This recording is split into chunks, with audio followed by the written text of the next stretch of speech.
एक राजा था जिसका नाम रामधन था। उनके जीवन में सभी सुख थे।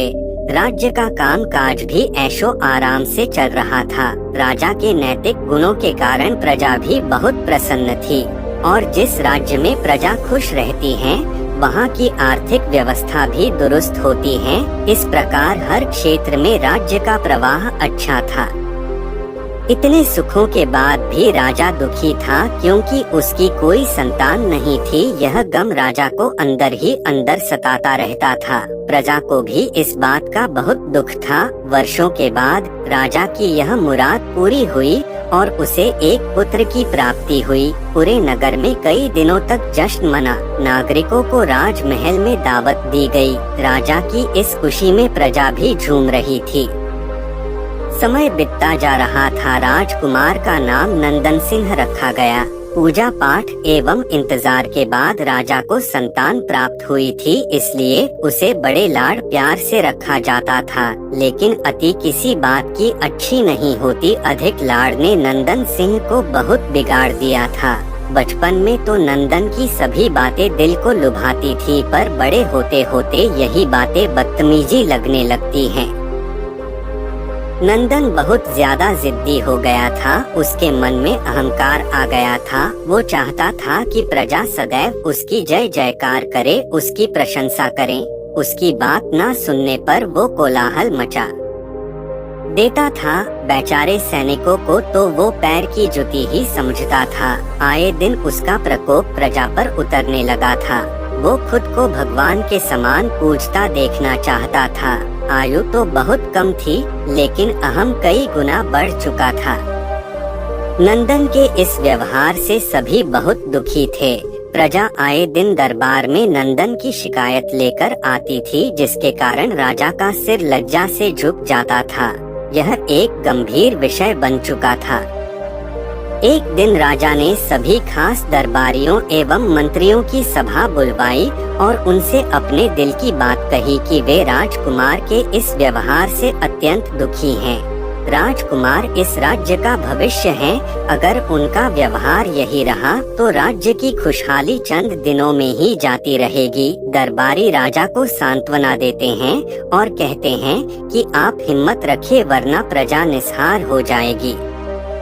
मंत्री ने सुझाव दिया कि राजकुमार को एक उचित मार्गदर्शन एवं सामान्य जीवन के अनुभव की जरूरत है।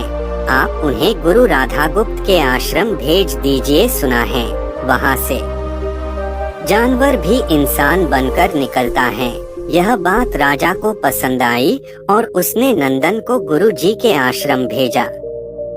अगले दिन राजा अपने पुत्र के साथ गुरुजी के आश्रम पहुँचे। राजा ने गुरु राधागुप्त के साथ अकेले में बात की और नंदन के विषय में सारी बातें कही। गुरुजी ने राजा को आश्वस्त किया कि वे जब अपने पुत्र से मिलेंगे तब उन्हें गर्व महसूस होगा। गुरुजी के ऐसे शब्द सुनकर राजा को शांति महसूस हुई और वे सहर्ष अपने पुत्र को आश्रम में छोड़कर राजमहल लौट गए। अगले दिन सुबह गुरु के खास चेले द्वारा नंदन को भिक्षा मांगकर खाने को कहा गया, जिसे सुनकर नंदन ने साफ इनकार कर दिया। चेले ने उसे कह दिया कि अगर पेट भरना है तो भिक्षा मांगनी होगी और भिक्षा का समय शाम तक ही है, अन्यथा भूखा रहना पड़ेगा। नंदन ने अपनी अकड़ में चेले की बात नहीं मानी और शाम होते होते उसे भूख लगने लगी, लेकिन उसे खाने को नहीं मिला। दूसरे दिन उसने भिक्षा मांगना शुरू किया। शुरुआत में उसके बोल के कारण उसे कोई भिक्षा नहीं देता था, लेकिन गुरुकुल में सभी के साथ बैठने पर उसे आधा पेट भोजन मिल जाता था। धीरे धीरे उसे मीठे बोल का महत्व समझ आने लगा और करीब 1 महीने बाद नंदन को भर पेट भोजन मिला, जिसके बाद उसके व्यवहार में बहुत से परिवर्तन आए। इसी तरह गुरुकुल के सभी नियमों ने राजकुमार में बहुत से परिवर्तन किए, जिसे राधा गुप्त जी भी समझ रहे थे। एक दिन राधा गुप्त जी ने नंदन को अपने साथ सुबह सवेरे सैर पर चलने कहा। दोनों सैर पर निकल गए। रास्ते भर बहुत बातें की। गुरुजी ने नंदन से कहा कि तुम बहुत बुद्धिमान हो और तुम में बहुत अधिक ऊर्जा है, जिसका तुम्हें सही दिशा में उपयोग करना आना चाहिए। दोनों चलते चलते एक सुंदर बाग में पहुंच गए, जहां बहुत सुंदर सुंदर फूल थे, जिनसे बाग महक रहा था।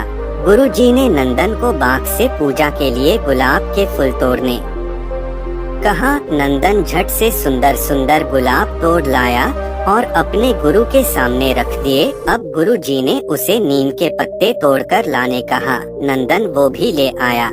अब गुरुजी ने उसे एक गुलाब सूंघने दिया और कहा, बताओ कैसा लगता है। नंदन ने गुलाब सूंघा और गुलाब की बहुत तारीफ की। फिर गुरुजी उसे नीम के पत्ते चखकर उसके बारे में कहने को कहा। जैसे ही नंदन ने नीम के पत्ते खाए, उसका मुंह कड़वा हो गया और उसने उसकी बहुत निंदा की और जतर कतर पीने का पानी ढूंढने लगा। नंदन की यह दशा देख गुरुजी मुस्कुरा रहे थे। पानी पीने के बाद नंदन को राहत मिली। फिर उसने गुरुजी से हंसने का कारण पूछा। तब गुरुजी ने उससे कहा कि जब तुमने गुलाब का फूल सूंघा तो तुम्हें उसकी खुशबू बहुत अच्छी लगी और तुमने उसकी तारीफ की, लेकिन जब तुमने नीम की पत्तियां खाई तो तुम्हें वो कड़वी लगी और तुमने उसे थूक दिया और उसकी निंदा भी की। गुरुजी ने नंदन को समझाया, जिस प्रकार तुम्हें जो अच्छा लगता है तुम उसकी तारीफ करते हो, उसी प्रकार प्रजा भी जिसमें गुण होते हैं उसकी प्रशंसा करती है।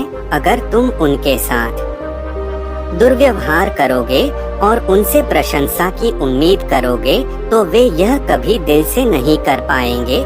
इस प्रकार जहाँ गुण होते हैं वहाँ प्रशंसा होती है। नंदन को सभी बातें विस्तार से समझ आ जाती हैं और वो अपने महल लौट जाता है। नंदन में बहुत परिवर्तन आता है और वो बाद में एक सफल राजा बनता है।